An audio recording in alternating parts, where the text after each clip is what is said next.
Why knowledge matters.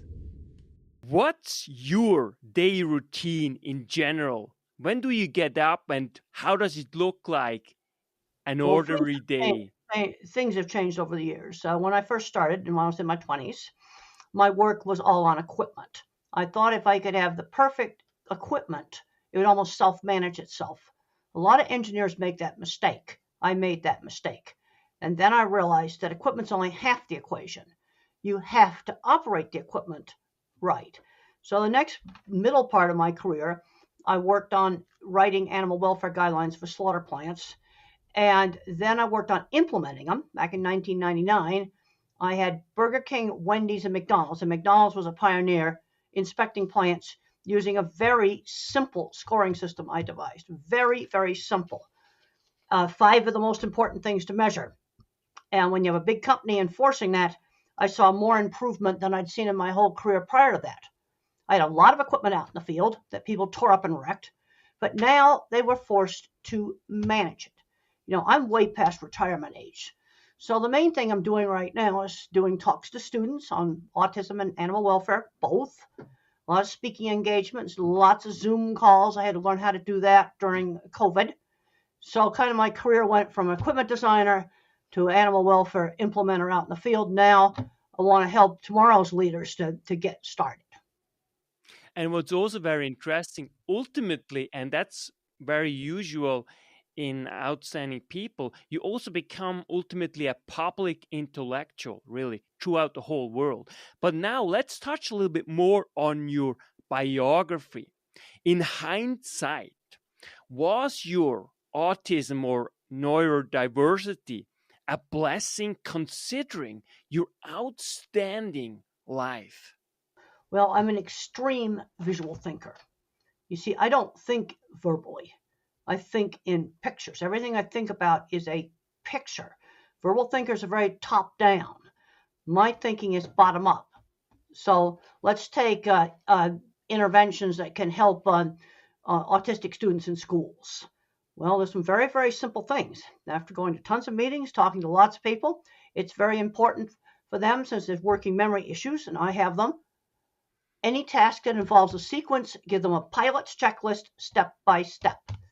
Make sure the LED lights don't flicker by checking in with slow motion video. That's another thing. Getting bullying under control.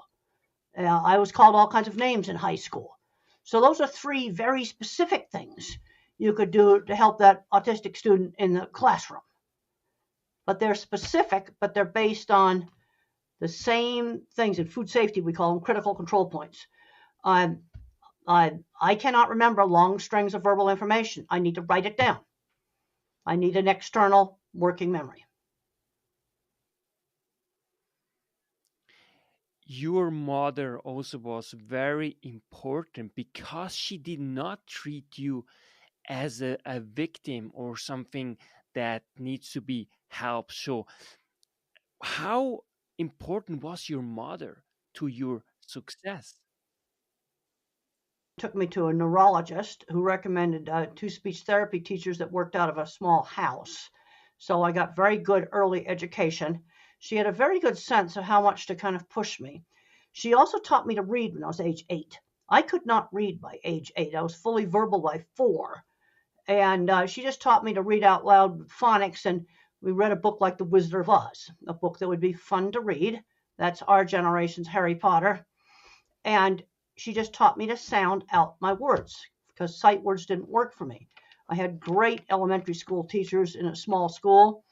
I was a bad high school student. I wasn't interested until my science teacher got me interested in studying so I could become a scientist. So I want to really credit my mother and some very good mentors and teachers that I had. Now, a little bit an obvious question. Where did you learn to dress so classy and uniquely? I love your style. Well, it kind of came gradually. I always liked Western. And then I just started kind of wearing these shirts, and I go, well, I'm just going to wear them all the time then. And I have this is my dress version right now. It's very cold, below 0 here right now. I've got electric heat. It's not worked very well. I've got 3 shirts on under this because I'm right by a cold sliding glass door right now that's covered up with a curtain. So there's 3 shirts under this. The electric heating in my house has not worked very well. And so your trajectory of your life, and especially also due to also your mother, of course, your family, is, in 3 words, I would say exploration and exposure, which really ultimately turned into the curiosity and really forged the innate ability that you had, but somehow was disregarded in school. Would you agree with this assessment? That's why knowledge matters. Make your life a masterpiece.